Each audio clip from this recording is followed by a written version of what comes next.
இப்போ நம்ம Microsoft எக்ஸலில் use பண்ணி ஒரு பேட்ச் ஃபைல் எப்படி க்ரியேட் பண்ணுறதுன்னு பார்க்கலாம்.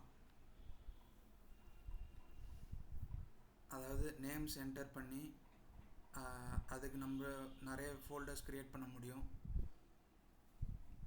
இப்போ ஃபார் எக்ஸாம்பிள் 100 ஃபோல்டர் வேணும்னா 100 நேம்ஸ் இந்த மாதிரி க்ரியேட் பண்ணி நம்ம ஃபோல்டர்ஸ் க்ரியேட் பண்ண முடியும். அதை பற்றி பார்க்கலாம். அதுக்கு முன்னாடி யாராவது சப்ஸ்கிரைப் பண்ணலன்னா சப்ஸ்கிரைப் பண்ணிக்கங்க, ஆல் நோட்டிஃபிகேஷன் எனேபிள் பண்ணிக்கங்க, லைக் அண்ட் ஷேர் பண்ணுங்கள். ஃபார் எக்ஸாம்பிள் இப்போ இந்த டேட்டாவில் first name and last name இருக்குது.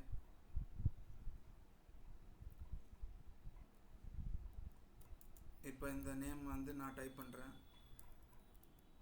ஃபஸ்ட்டு எம்டி மேக் டைரக்டரின்ற மேக் டைரக்டரி அப்படின்ற கமாண்ட் டைப் பண்ணிவிட்டு ஸ்பேஸ் கொடுத்து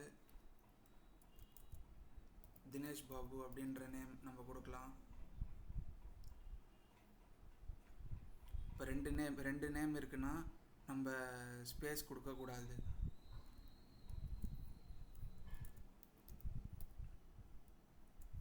இப்போ மீதி நேம்ஸ்லாம் நம்ம control E flash fill use பண்ணி க்ரியேட் பண்ணிக்கலாம். Control E. இப்போ இந்த நேம்ஸை control shift down arrow use பண்ணி செலக்ட் பண்ணிவிட்டு கண்ட்ரோல் சி கொடுத்து காப்பி பண்ணிடலாம். இப்போ நோட் பேட் ஓப்பன் பண்ணிக்கலாம்.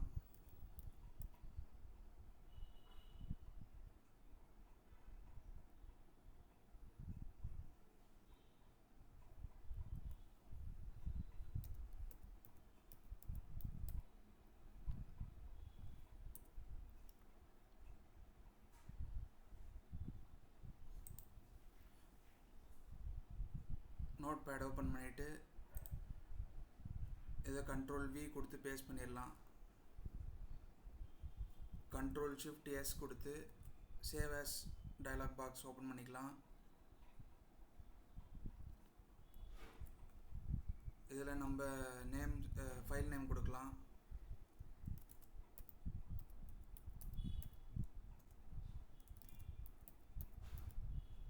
ஃபைல் நேம் என்ன வேணால் கொடுத்துக்கலாம்.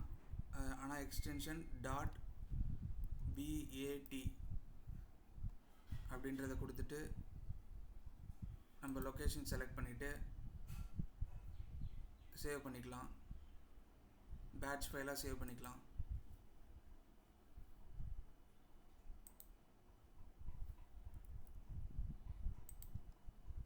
இப்போ நம்மளுக்கு டெஸ்க்டாப் தான் சூஸ் பண்ணோம். அதில் வந்து பேட்ச் ஃபோல்டர்ஸ்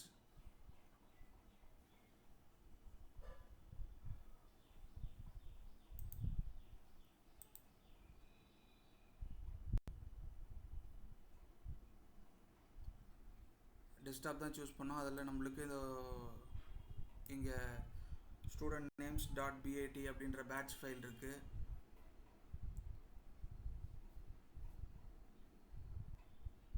அதை டபுள் கிளிக் பண்ணி ஓப்பன் பண்ணிக்கலாம். ஓப்பன் பண்ண உடனே நம்மளுக்கு எவ்வளோ நேம்ஸ் கொடுத்தோமோ அத்தனை ஃபோல்டர்ஸ் க்ரியேட் ஆகிடும்.